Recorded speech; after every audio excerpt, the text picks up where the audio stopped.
5 আগস্টের অভ্যুত্থানের পর বৈষম্যহীন বাংলাদেশ করার অঙ্গীকার নিয়ে জামাতে ইসলামী, এনসিপি ও বিএনপি সহ বিভিন্ন রাজনৈতিক দল ঐক্যের কথা বললেও সবাই করার সঙ্গে সঙ্গে রাজনৈতিক অবস্থানে স্পষ্ট বিভাজন দেখা দিতে শুরু করেছে।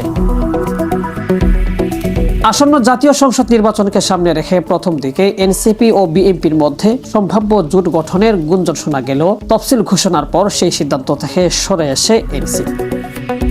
সর্বশেষ দলটি জামাতে ইসলামীর সঙ্গে জোট গঠনের সিদ্ধান্ত নেয়।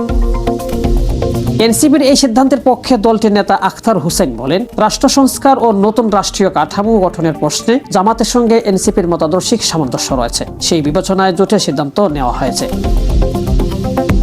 তবে জামাতের সঙ্গে জোটের এই সিদ্ধান্তে এনসিপির ভেতরেই দেখা দিয়েছে ভাঙ্গন। দলটির একজন সিনিয়র যুগ্ম সদস্য পদত্যাগ করেছেন এবং তিনি স্বতন্ত্র প্রার্থী হিসেবে নির্বাচনে অংশ নেওয়ারও ঘোষণা দিয়েছেন।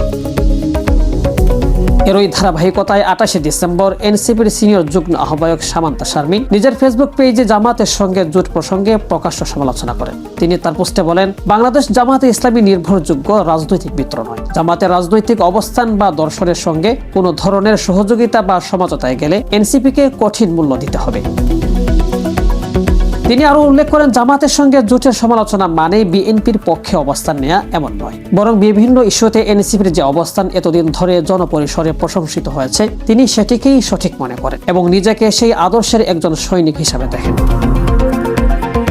সামান্তা শারমিন আরো বলেন, বিএনপি বা জামাত যে কোনো দলের সঙ্গে জোট করা এনসিপির সাংগঠনিক ও রাজনৈতিক নীতিমালা থেকে সরে যাওয়ার শামিল। তবে বাংলাদেশ জামাতে ইসলামীর সঙ্গে এনসিপির জোট সিদ্ধান্ত জনসাধারণের কাছে ইতিবাচকের প্রশ্ন তুলেছে। শেখ সাদি, বিডিএস নিউজ।